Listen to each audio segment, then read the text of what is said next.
जय हिंद साथियों।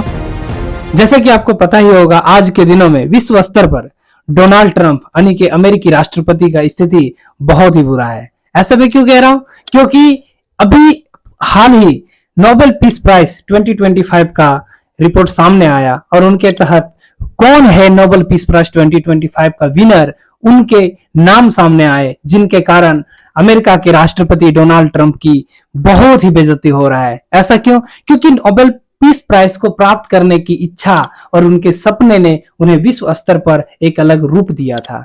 क्योंकि अमेरिका के राष्ट्रपति डोनाल्ड ट्रंप का पिछले कुछ दिनों से ऐसा विचार और ऐसा व्यक्तित्व बनता जा रहा था कि उनका विचार था कि विश्व स्तर पर जो नोबेल पीस प्राइज मिलता है वो हम ही को मिलेगा। ऐसा क्यों भाई? क्या इन्होंने किया?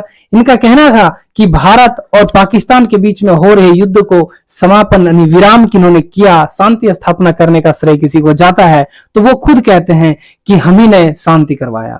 गाजा और इजराइल के बीच में जो युद्ध हो रहे थे उनको शांति करवाने का जिम्मेदारी भी उन्हीं को जाता है। अगला, जो यूक्रेन और रूस के बीच में अक्सर कई वर्षों से युद्ध हो रहा था, उनके भी विचार में मतलब जितने भी विश्व स्तर पे हो रहे हैं उथल पुथल युद्ध की समस्याएं, सबका ठेका उठाने का एक ही व्यक्ति के नाम जाता है। वो कौन है? Donald Trump. और उनका विचार और उनके समर्थकों का कहना था कि ऐसा होना ही चाहिए कि जब जो व्यक्ति देश के स्तर पर शांति की स्थापना करने की बात करता हो उन्हें तो मिलना ही चाहिए नोबेल पीस प्राइज। और किन्हें मिलेगा? बट नोबेल पीस प्राइज समिति ने अपने तरीकों का और अपने अंदाजों को विश्व स्तर पर यह प्रस्तावित कर दिया कि नोबेल पीस प्राइज किसी से डरने वाला नहीं है, चाहे वो अमेरिका ही क्यों ना हो या किसी बड़े देश ही हो। लेकिन सोचो कितना कठिन रहा होगा किसी एक व्यक्ति को चुन पाना कि कौन होगा नोबेल पीस प्राइज 2025, जब अमेरिका के डोनाल्ड ट्रंप जैसे व्यक्तियों और उनके बड़े दिग्गजों का प्रेशर बन रहा होगा। कहा जाता है समितियों के द्वारा कि जब चुनाव हो रहा था नाम, उसके बीच में धड़ल्ले से सोशल मीडिया पे और उनके यहाँ पे मैसेज आ रहे थे और काफी वीडियोज फोटोज कि इन्हें ही बनाइए Nobel peace prize winner. But उन्होंने अपना नोबेल पीस प्राइज विनर को कभी पहले ही तय कर चुके थे। वो कौन है? वो एक महिला है, वेनेजुएला की रहने वाली है। वेनेजुएला जो साउथ अमेरिका में पड़ता है। आखिर वो कौन? क्योंकि उनका नाम है मारिया कोरिना मचाडो। क्या? Maria Corina Machado. वो एक महिला है और वेनेजुएला की विपक्षी नेता है। जैसे भारत की विपक्षी नेता कौन है आपको पता होगा, राहुल गांधी, और शासन में मोदी साहब। उसी तरीके से ये विपक्षी नेता है। आखिर विपक्षी नेता होकर इन्होंने ऐसा क्या किया? मिलना तो चाहिए था शासक को, बट इनकी तरीका और उस देश की स्थिति को सुधारने में किया गया संघर्ष को लेकर मिला। ऐसा क्या है कि वेनेजुएला की स्थिति क्या हो चुका है? सवाल यही बनता है कि वेनेजुएला की स्थिति बहुत ही बुरा है आज के दिनों में। ऐसा इसलिए क्योंकि वहां के शासक मादुरो, कौन? मादुरो ने पिछले लगातार कई वर्षों से उस देश को तानाशाह बनाकर रखा है। समझो यहाँ की शासन, कानून, नीति, नियम, जनता, विचार किसी को नहीं मानता। वो अपने मन से चलाता है। वहां की गरीबी, वहां की बेरोजगारी इस हद तक है दोस्त कि लोग ढेरों पैसा लेकर जाता है और सामान खरीद कर लाता है। और इस स्थिति को देखकर वहां पे बेरोजगारी और गरीबी, इन स्थितियों को देखते हुए वहां पे 70,000 से प्लस लोगों ने वेनेजुएला को क्विट कर दिया। मतलब वेनेजुएला छोड़कर दूसरे देशों में अपना स्थान ग्रहण कर लिया।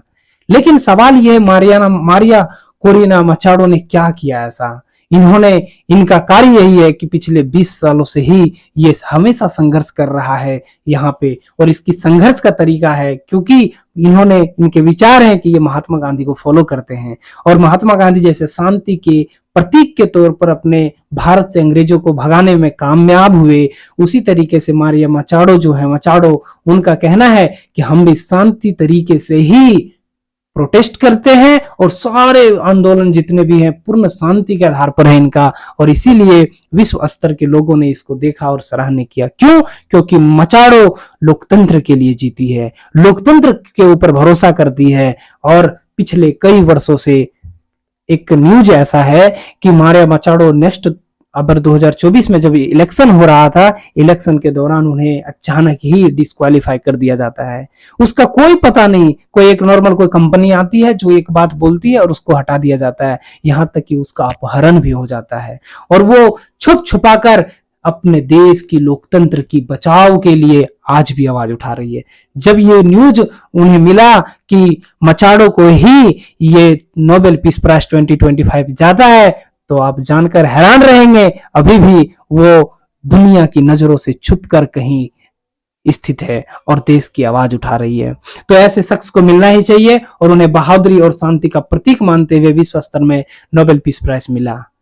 ये बहुत बड़ी एक विचार है विश्व स्तर का। बाकी फिर आप लोगों को कैसा लगा जरूर बताइए, और इस तरह के वीडियोस को और देखने के लिए हमें सब्सक्राइब या फॉलो करना ना भूलें, और अपने विचार जरूर रखिए दोस्त।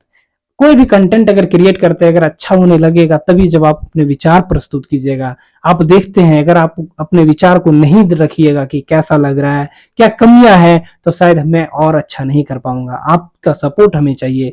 प्लीज आप अपने विचार जरूर रखिए जैसा भी लगे। बाकी फिर मिलते हैं नेक्स्ट वीडियो में, तब तक के लिए धन्यवाद। जय हिंद।